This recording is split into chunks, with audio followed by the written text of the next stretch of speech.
South में तमिलनाडु, हम कोयम्बटूर गए थे, एक चीज़ हमने देखा कि वहाँ पे एक तो पॉपुलेशन कंट्रोल्ड है, जिस वजह से खुला खुला जगह मिलता है, तो लैंड वगैरह बड़ा वो इजीली इंडस्ट्रियलाइजेशन। लेकिन वहाँ पे ना कि अगर कोई लेडीज़ काम कर रही है तो उसके लिए वर्क कल्चर ठीक है वहाँ। हाँ, बहुत उसका सम्मान से दिया जाता है, अन्ना अप्पा, मतलब हमें तो बहुत कम ही लैंग्वेज आती है वहाँ पे तो कुछ भी, बट वर्क कल्चर बहुत अच्छा है वहाँ लेडीज़ के लिए।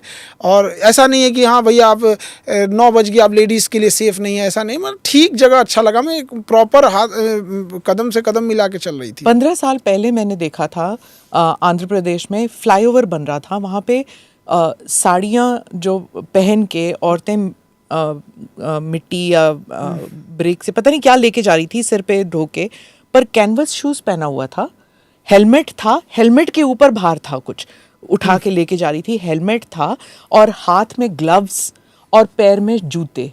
आप कहाँ देखेंगे कि लेबरर को पैर में जूते? जब अब मेट्रो बनाते तो अलग बात है क्योंकि मेट्रो के अलग रूल्स है, लेकिन कहाँ पर आप लेबर देखते हैं 15 साल पहले कि वो कैनवस के जूते पहन के जा रहे थे? वो मैंने आंध्र प्रदेश में देखा था।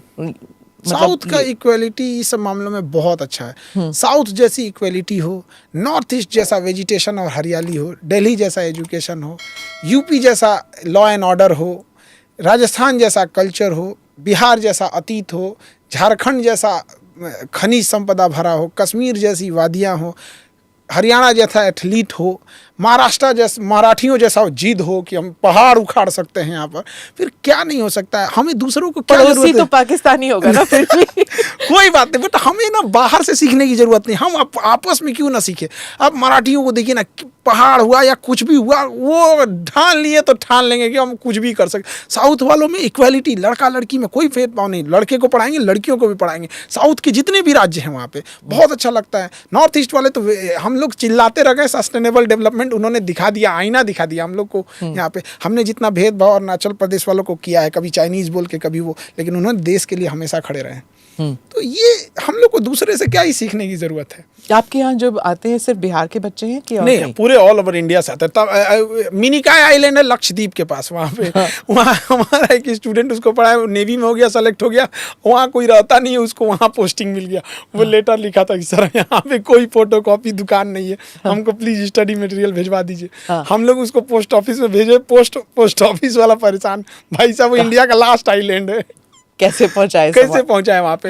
और वो लिखा था कि सर हम काला लड़का है, हमें पहुंचाया जाए। क्योंकि लड़कों को ना, लड़के हम लोग सांवले थे, काले, तो बड़ा मजाक उड़ाते थे सब हम लोग को।